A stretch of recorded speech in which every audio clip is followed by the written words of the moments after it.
hoy dar un poco la continuación de lo que estuve compartiendo la última vez, que hablaba sobre la importancia de plantarse en la casa del Señor. Y decía que hay una gran diferencia entre asistir a la iglesia y estar plantado en la casa de Dios. Hay una gran diferencia entre oír un mensaje, sentarme a escuchar un mensaje y poder realmente ser alguien que está echando raíces y mi vida da fruto. Como dice la palabra, plantados en la casa del Señor, daremos frutos y aún en los tiempos de sequía reverdeceremos, ¿verdad? Entonces Dios quiere, y tenemos que entender que es el propósito de Dios, que nosotros podamos entender el compromiso el compromiso que Jesús llamó a aquellos que le siguieron. Y Jesús les llamó sus discípulos. Esta palabra que quiero que repitas conmigo: discípulo. Más fuerte: discípulo. ¿Sabes? Discípulo son los que Jesús tuvo. Y a veces esta palabra la usamos tanto, pero hoy quiero hablar un poco más sobre este concepto y entender qué es ser un discípulo de Jesús. Porque, ¿sabes? Jesús tenía multitudes que le seguían, pero las multitudes nunca fueron relevantes para Jesús. Tú puedes leer en los evangelios y las multitudes nunca fueron relevantes para Jesús. Sí, Jesús alimentó a las multitudes. Jesús sanó a la gente, a las multitudes. Jesús enseñó a las multitudes, pero a sus discípulos los formó con un propósito. Y esa es la gran diferencia que podemos ir viendo, ¿verdad? Las multitudes nunca vieron más que comida y uno que otro milagro, pero los discípulos fueron procesados, fueron transformados, fueron convertidos en, permíteme decirlo de esta manera, en pequeños Jesús, no en pequeños Cristos. O sea, su vida fue transformada. Ahora, Dios quiere que nosotros podamos ser sus discípulos. De hecho, las multitudes que seguían a Jesús, muchos de ellos les daba igual. A veces estaban cerca de Jesús, a veces estaban lejos de Jesús. Las mismas multitudes que adoraron a Jesús en el templo, las mismas multitudes que dijeron crucifícale días siguientes, semanas siguientes. ¿Por qué? Porque las multitudes realmente, aunque estaban cerca de Jesús, su vida no había un compromiso, no había una transformación, era diferente. Pero los discípulos reconocieron, por ejemplo, que separados de Jesús nada podían hacer. Entonces vale muy bien la pregunta hoy, ¿verdad? Que tú internamente pienses: ¿soy un discípulo o estoy del lado de las multitudes?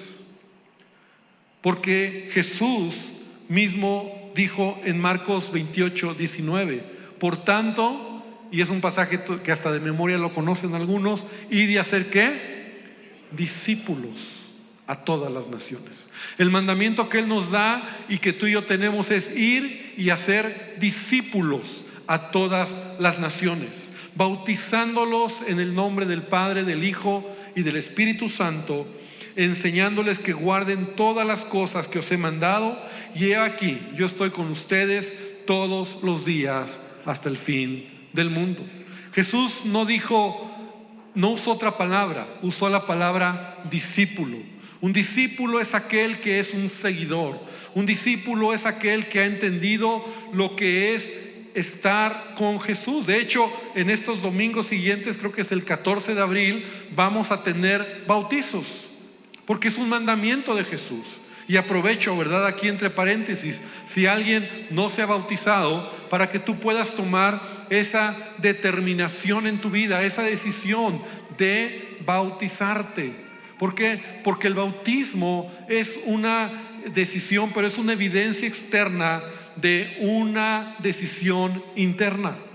Yo estoy decidiendo seguir a Jesús y públicamente lo estoy confesando, públicamente lo estoy declarando, ¿verdad? Yo quiero ser un discípulo de Jesús. Por eso Jesús dice: vayan, hagan discípulos, bautizándolos en mi nombre.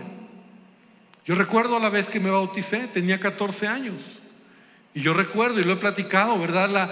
Lo que en ese momento llegó a mi corazón, ¿verdad? El entender lo que estaba decidiendo, ser un discípulo de Jesús. Y mi oración era: Señor, estoy dispuesto a seguirte todos los días de mi vida. Y gracias a Dios, ¿verdad? Han pasado ya una buena cantidad de años y he continuado en el camino del Señor. Porque tú entiendes lo que es ser un discípulo. Pero para entender un poco mejor esta palabra, porque a veces nosotros no la alcanzamos a ver, ¿verdad? Porque a veces nosotros solamente venimos a sentarnos a escuchar una enseñanza, ¿no? Muchos de aquí, a lo mejor cuando estabas en la escuela o estás en la escuela, en la universidad o la preparatoria, tú te sientas para escuchar a un maestro que te va a transmitir conocimiento, ¿no? Y tú estás aprendiendo una materia. Pero eso no es ser un discípulo, porque un discípulo no es el que escucha de un maestro, sino es el que quiere ser como su maestro. Aquel que quiere, no está aprendiendo conocimiento, sino está siendo transformado por aquel que es su maestro.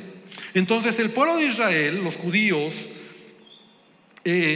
tenían muy clara esta idea de ser un discípulo. De hecho, que en algún momento en la Biblia encuentras en los evangelios los discípulos de Juan, ¿no? Cuando Jesús incluso todavía no está ahí tan fuerte en acción, estaban los discípulos de Juan. El concepto de discípulo, ¿verdad? Quiero platicarte brevemente cómo era entre los judíos en los tiempos de Jesús. Y mucho hoy en día todavía ellos lo ven de esa manera.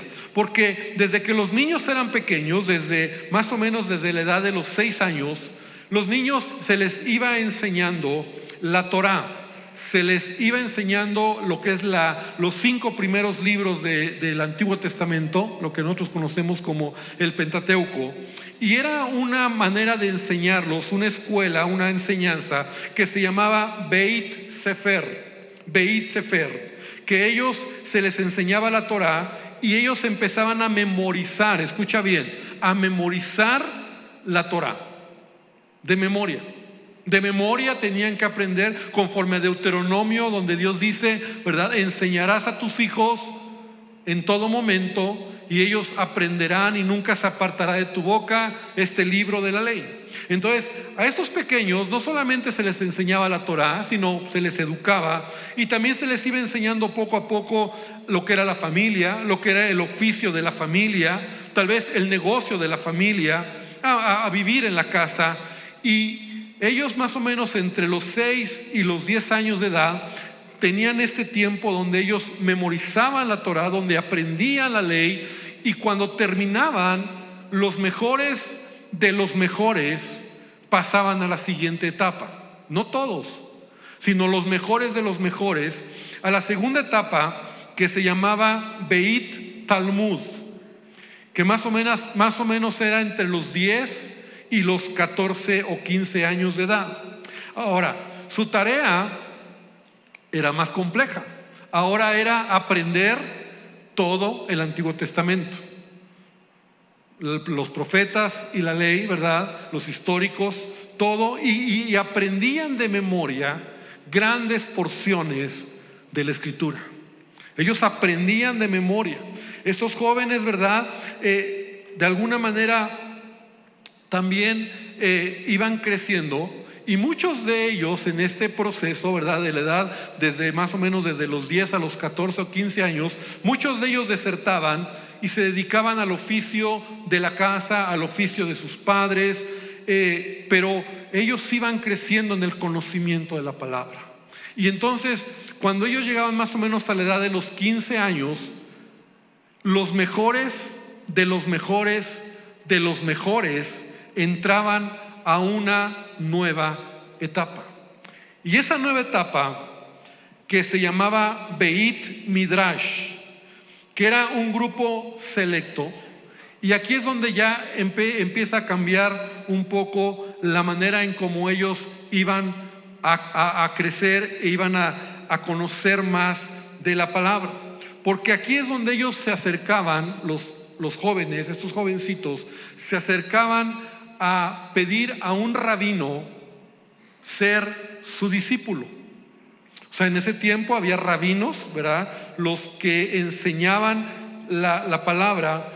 Y aquí es donde vamos a aprender algunas cosas interesantes. Ahora, todo esto va de la mano con lo que tú puedes recordar cuando Jesús mismo, siendo un niño, estaba con los maestros de la ley, hablando y haciendo preguntas. Porque era la manera en que los niños aprendían la ley, haciendo preguntas a los adultos acerca de la ley y acerca de las cosas de Dios. Claro, lo sorprendente de Jesús era las preguntas que él hacía, la manera en que él estaba hablando con los doctores de la ley, y ellos se sorprendían.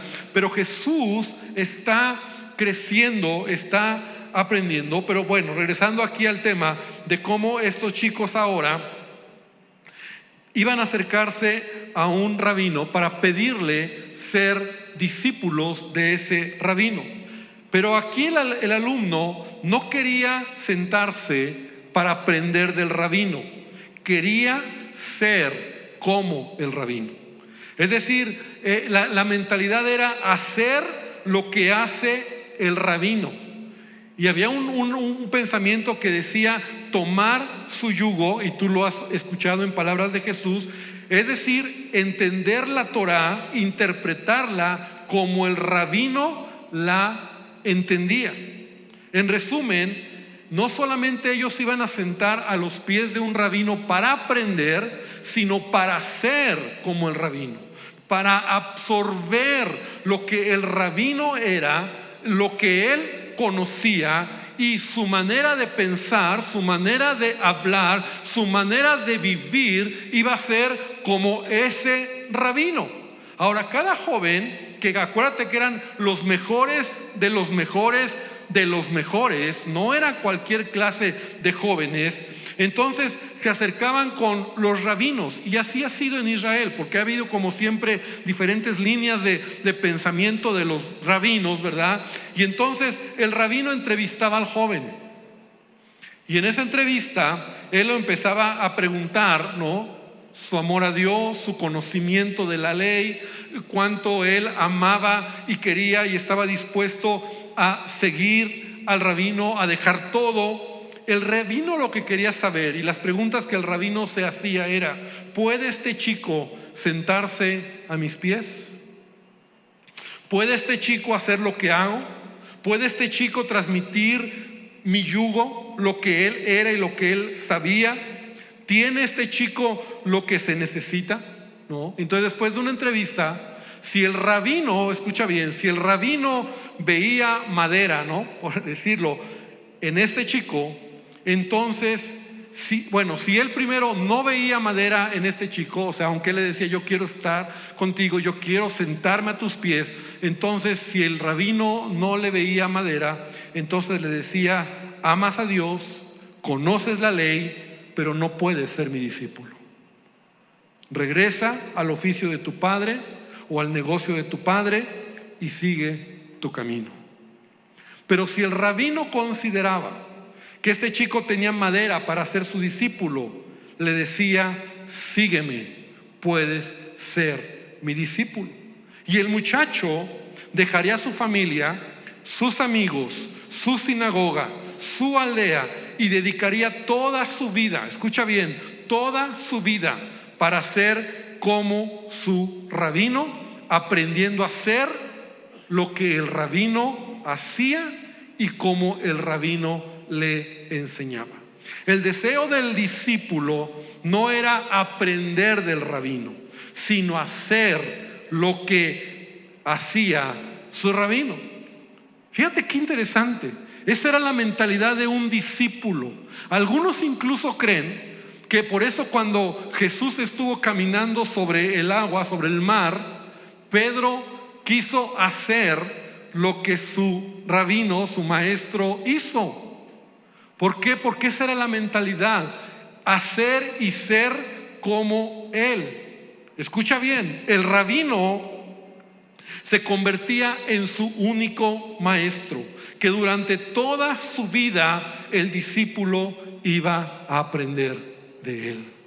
Y eran los mejores de los mejores de los mejores que salían de los israelitas. Es por eso que tú lees en Hechos 22:3, cuando el apóstol Pablo está mostrando sus credenciales de quién era él, ¿verdad? Era un gran maestro de la ley. Y entonces él, mira lo que dice: yo de cierto soy judío, nacido en Tarso de Cilicia, pero criado en esta ciudad, instruido a los pies de Gamaliel. Porque Gamaliel era un gran rabino. Gamaliel era uno de los rabinos más relevantes en ese tiempo, y Pablo aprendió a los pies de Gamaliel. Pablo por eso era tan extraordinario, porque él era de los mejores, de los mejores, de los mejores. Y él pidió, seguramente conforme a lo que te estoy platicando, que Gamaliel fuera su rabino, y Gamaliel lo enseñó.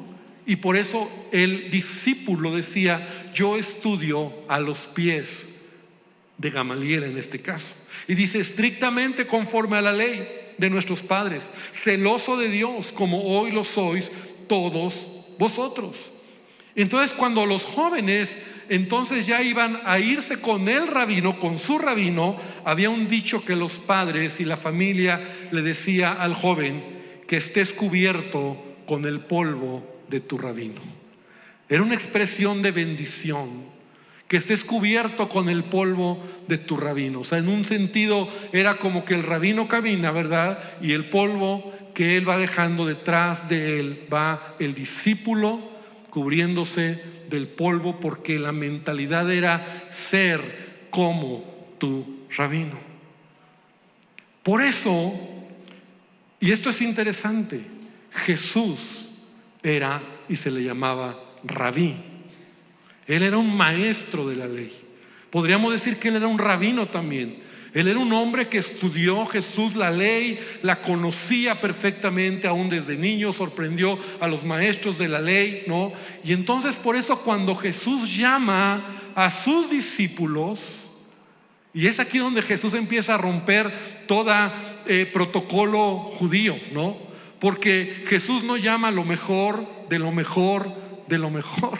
Jesús llama lo peor de lo peor de lo peor, ¿no? Sus discípulos no eran lo mejor de lo mejor. Pero eso a mí también me da esperanza, hermano, porque yo digo: Señor, gracias porque tú me llamaste a mí. ¿Cuántos dicen amén? Ahora, no somos lo mejor de lo mejor, pero Jesús espera que un día tú y yo podamos llegar a ser lo que Él espera de nosotros. ¿Cuántos dicen amén a eso? Dale un fuerte aplauso a nuestro Dios. Y entonces Jesús rompe el molde. Jesús rompe el molde. Pero esa expresión de los padres o de la gente que bendecía al chico y le decía: que estés cubierto del polvo de tu rabino, la idea era que seas como tu rabino, que hables como tu rabino, que seas formado como él y que te parezcas a él en todo lo que vas a ir recibiendo. La pregunta que tú y yo tendríamos que hacernos hoy es: ¿estamos cubiertos con el polvo de nuestro rabino? O sea, de Jesucristo. ¿Somos como Él? ¿Hablamos como Él? ¿Nos parecemos a Él? Porque eso es ser un discípulo. Un discípulo entonces no es aquel que solo oye. Ahora, regresando a lo primero que te decía, las multitudes no tenían compromiso. Las multitudes solo de lejos escuchaban a Jesús. Las multitudes hacen bulto, pero en el fondo a Jesús no le preocupaban las multitudes. Claro, les ayudaba, les daba de comer, pero Él se enfocó en aquellos que eran sus discípulos. Porque las multitudes muchas veces, ¿verdad?, no están dispuestas a pagar el precio. Y debemos de entender que seguir a Jesús, ser un discípulo de Jesús, esto que estoy hablándote es para que abramos nuestro entendimiento y que no estamos en una religión más. O sea, no he cambiado de la religión católica a la religión cristiana y ya tengo otra religión. No, hermano, somos discípulos de Jesús. Somos discípulos de nuestro rabí, permíteme decirlo de esa manera, ¿verdad? Nuestro maestro Jesucristo. Es a Él a quien tú y yo queremos imitar. Porque podemos estar en el lado de las multitudes. Y te voy a dar algunas características de los que están del lado de las multitudes. Porque había muchas multitudes y no valoraron lo que Jesús era. Ni les interesó, como te decía hace rato, los mismos que dijeron Hosana, el que viene en el nombre del Señor. Las multitudes que vitorearon cuando Jesús entró al templo son las mismas multitudes que días después dijeron crucifíquenlo, y eligieron a Barrabás, que sea librado, que fuera perdonado en lugar de Jesús. Las multitudes no les interesa ser como Jesús. Les gusta escuchar lo que se habla de Jesús, pero de lejos, sin compromiso. Las multitudes no están dispuestas a pagar el precio de renunciar a sí mismos y ser discípulos. Jesús lo dijo en Mateo 16:24. Entonces Jesús dijo a sus discípulos: si alguno quiere venir en pos de mí, ¿qué dice? Niéguese a sí mismo, tome su cruz y sígame. La primera marca que encontramos de un discípulo es que está dispuesto a morir a sí mismo. Está dispuesto a pasar ese umbral de la cruz. Y cuando hablo de la cruz es reconocer que la cruz, el sacrificio de Jesús, es lo único que me puede perdonar y me puede acercar a Dios. El sacrificio de Cristo, la muerte de Cristo, lo que Jesús hizo hace más de 2000 años, me lleva no solamente a reconocerle como mi Señor y Salvador, sino que Jesús también me está dando a mí un mandamiento, un estándar, y es tomar mi cruz y seguirle, pagar el precio de ser un discípulo. Porque ser un discípulo de Jesús no solamente el que oye, sino el que hace las palabras de Jesús. No solo el que de lejitos está mirando, el que dice, bueno, sí me gusta, está bien, pero eso no lo voy a hacer. Sino aquel que realmente ha dado su vida, está entregando su vida para poder agradar al Señor. Por eso Jesús también decía, porque las multitudes solo oyen, pero no hacen. Y Jesús decía, cualquiera que oye estas palabras y las hace, le compararé a un hombre prudente. Pero el que oye estas palabras y no las hace, le compararé a un hombre insensato. Y sabes, es muy fácil solo escuchar sin hacer. Un discípulo quiere ser y quiere hacer lo que su maestro le enseña. Yo ya no quiero ser una persona tranza, porque Jesús no le agrada que sea así. Yo ya no quiero ser un mentiroso. Yo ya no quiero ser, no sé, alguien que maltrata a mi esposa o a mis hijos. Yo ya no quiero hacer, ¿por qué? Porque vengo a oír, cuando leo la palabra, cuando la palabra me habla, entonces no quiero ser un oidor olvidadizo, sino un hacedor de la palabra del Señor. ¿Cuántos dicen amén? Pero sabes, las multitudes solo oyen. Y una manera de medir si soy un discípulo o solo soy un oyente o una multitud o no estoy ahí pagando ese precio, es que mi vida no ha sido transformada por el poder del Evangelio.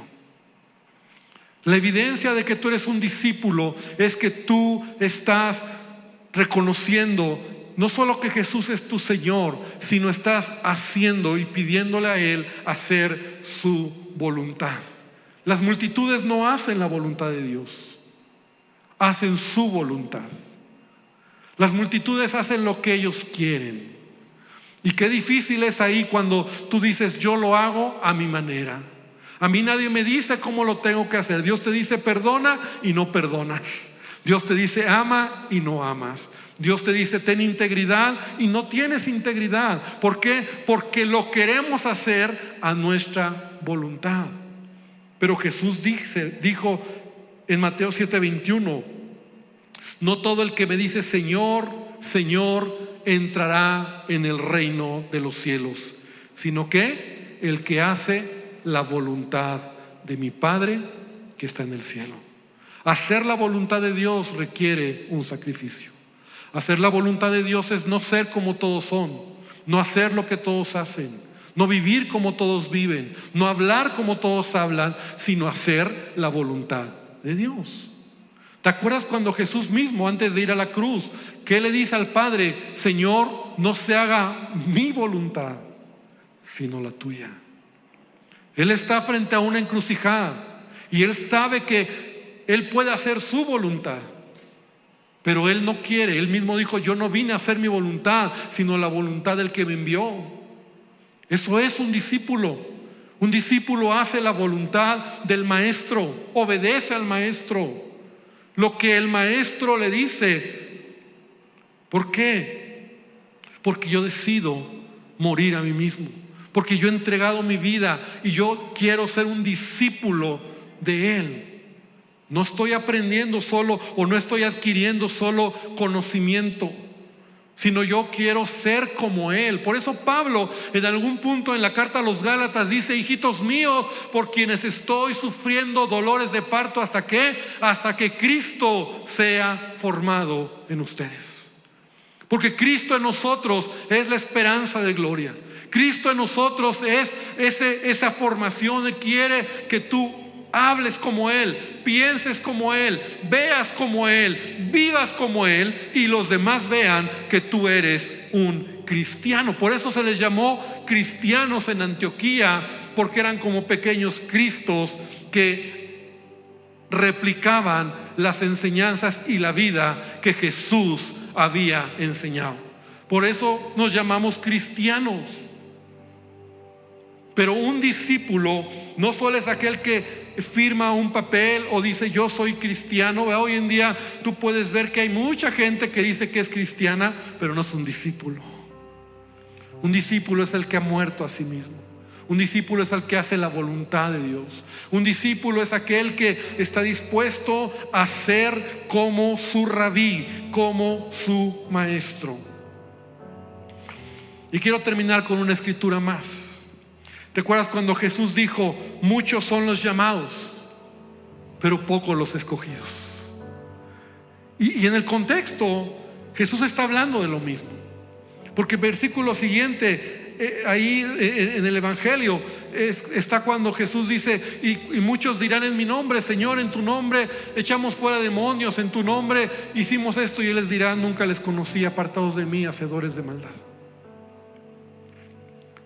Entonces Jesús nos enseña que Él quiere tener discípulos, quiere tener hijos, seguidores que no solamente le oyen, que no solamente lo acomodan a su conveniencia, sino están dispuestos a ser como su rabí, a ser como su maestro, a hacer la voluntad del Padre, no su voluntad, a morir a sí mismos y no caminar en su voluntad. Entonces, cuando Jesús dice: muchos son los llamados, las multitudes son muchas. Jesús hablaba a las multitudes y las multitudes eran muchas. Y Él llamaba a todas las multitudes al arrepentimiento. Él llamaba a todas las multitudes, a muchas, ¿verdad?, a cambiar. Él les enseñaba acerca del reino de Dios. Él les enseñaba acerca del amor al prójimo. Y muchos oyeron. Y así son las multitudes muchas veces a lo largo de la historia en la iglesia. Muchos son los que oyen el mensaje. A veces como pastor me entero, ¿verdad?, de personas que llegan a la iglesia, pero su vida no cambia. Pero vienen a la iglesia, pero siguen siendo los mismos, pero vienen. Y yo digo: está bien, porque a lo mejor estás en ese nivel de los muchos que oyen, de las multitudes. Pero yo digo: quizá un día esa persona sea tocada por Dios, porque Jesús igual hablaba a las multitudes, eran muchas, pero Jesús dice: muchos son los llamados, pero pocos, ¿qué? Los escogidos. ¿Y sabes quiénes son los escogidos? Los discípulos, los que cruzan ese umbral en decir: yo quiero ser como mi rabí. Pocos son los escogidos. ¿Sabes? Jesús escogió a sus discípulos. Es Jesús quien llamó a sus discípulos. Es Jesús quien te ha llamado. Es Jesús quien te está llamando. Es Jesús quien quiere que no seas solamente un oyente, sino seas un discípulo, que le puedas decir: Señor, mi vida, mi corazón y todo lo que soy te lo entrego y quiero ser como tú. Un discípulo está dispuesto a morir a sí mismo. Y entonces, cuando Jesús está diciendo pocos los escogidos, son aquellos que escogió. Jesús escogió a sus discípulos, los que le iban a seguir hasta la muerte, en toda circunstancia, los que están dispuestos a decir: quiero ser como tú, ver la vida como tú, parecerme a ti, y que la vida de Cristo se reproduzca en mi vida. En el Evangelio de Marcos 3, en el versículo número 13, mira lo que dice cuando Jesús escogió a sus discípulos.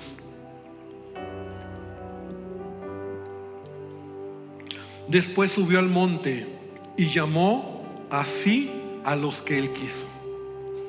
Y vinieron a él y estableció a 12 para que estuvieran con él y para enviarlos a predicar, y que tuviesen autoridad para sanar enfermedades y para echar fuera demonios.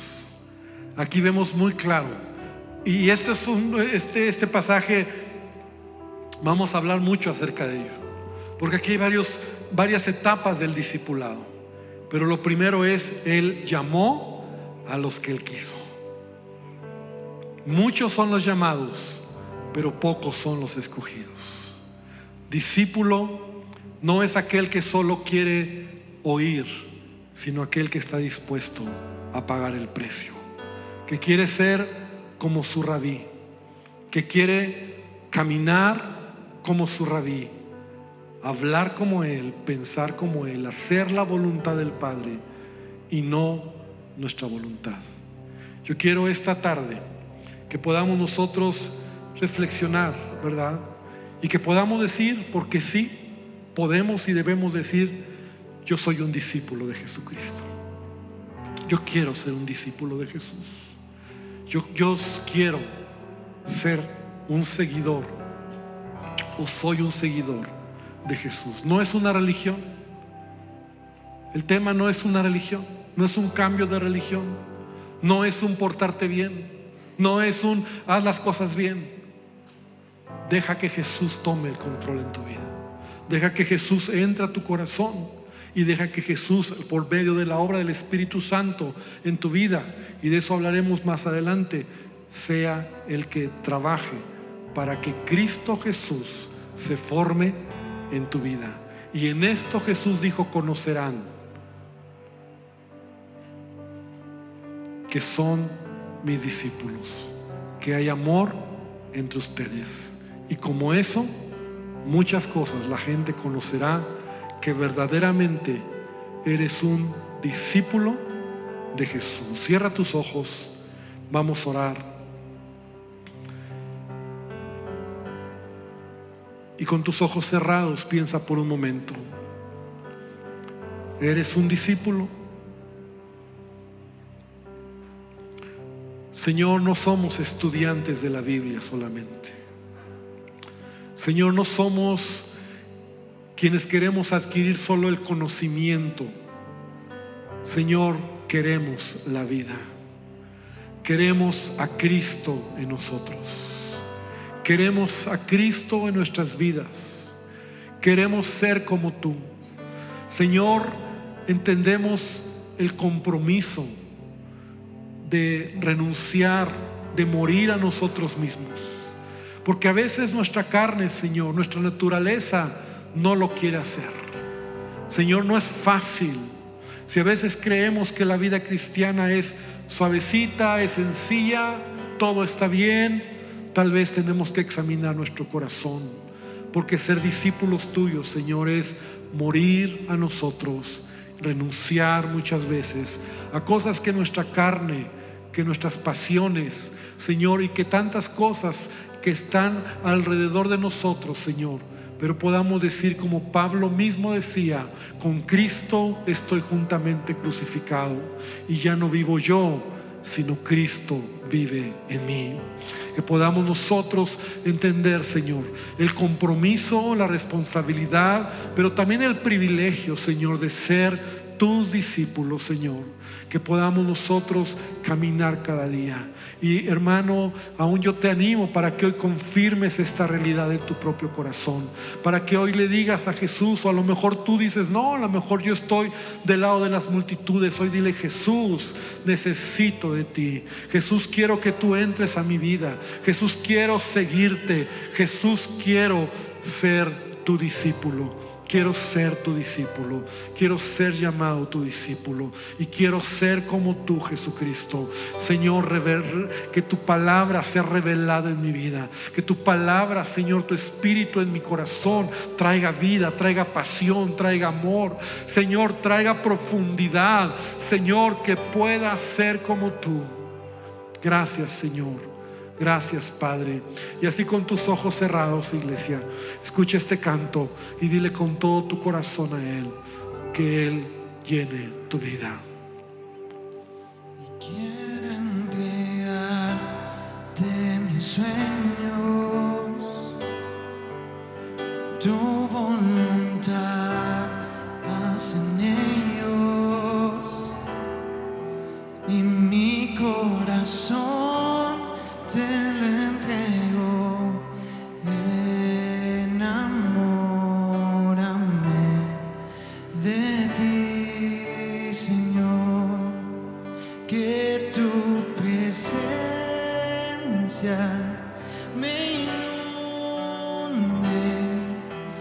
Haz de mí uno de nuevo, cámbiame, renuévame y enamórame,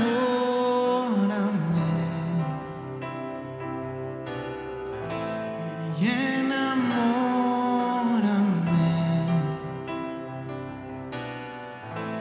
y enamórame de ti, Señor.